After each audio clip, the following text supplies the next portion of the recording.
First reading is a reading from Deuteronomy. Moses said, "The Lord your God will raise up for you a prophet like me from among your own people. You shall heed such a prophet.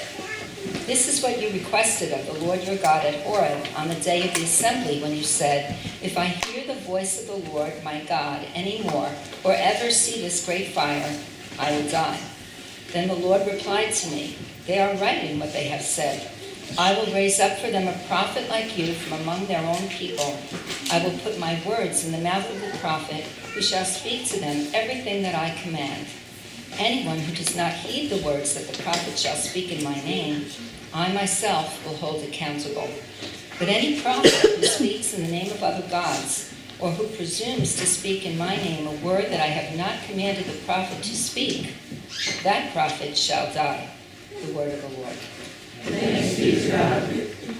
We'll read Psalm 111 responsibly. Alleluia. I will give thanks to the Lord with my whole heart in the assembly of the upright in the congregation. Great are your works, O Lord, honored by all who delight in them. Majesty and splendor mark your deeds, and your righteousness endures forever. You cause your wonders to be remembered. You are gracious and full of compassion. You give food to those who fear you, remembering forever your covenant.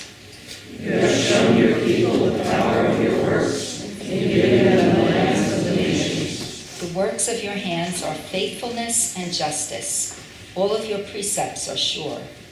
They stand fast forever and ever, because they are done in truth and equity. You sent redemption to your people and commanded your covenant forever.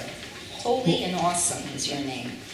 The fear of the Lord is the beginning of wisdom. All who practice this have good understanding. God's praise endures forever. The second reading is a reading from 1 Corinthians. Now concerning food sacrificed to idols, we know that all of us possess knowledge. Knowledge puffs up, but love builds up. Anyone who claims to know something does not yet have the necessary knowledge, but anyone who loves God is known by him.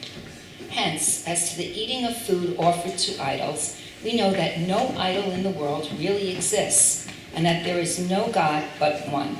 Indeed, even though there may be so-called gods in heaven or on earth, as in fact there are many gods and many lords, yet for us there is one God, the Father, from whom are all things and for whom we exist, and one Lord, Jesus Christ, through whom are all things and through whom we exist. It is not everyone, however, who has this knowledge. Since some have become so accustomed to idols until now, they still think of the food they eat as food offered to an idol, and their conscience, being weak, is defiled. Food will not bring us close to God. We are no worse off if we do not eat, and no better off if we do. But take care that this liberty of yours does not somehow become a stumbling block to the weak. For if others see you who possess knowledge, eating in the temple of an idol, might they not, since their conscience is weak, be encouraged to the point of eating food sacrificed to idols?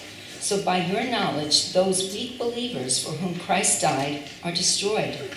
But when you thus sin against members of your family and wound their conscience when it is weak, you sin against Christ. Therefore, if food is a cause of their falling, I will never eat meat, so that I may not cause one of them to fall. The word of the Lord. Thanks be to God.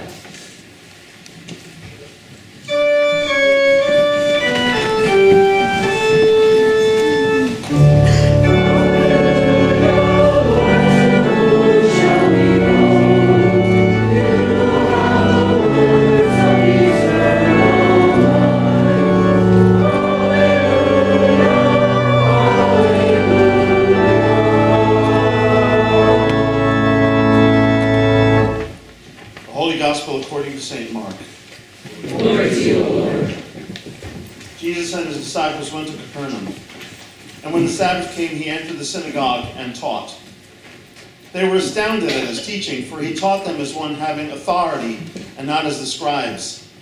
Just then there was in their synagogue a man with an unclean spirit, and he cried out, "What have you to do with us, Jesus of Nazareth?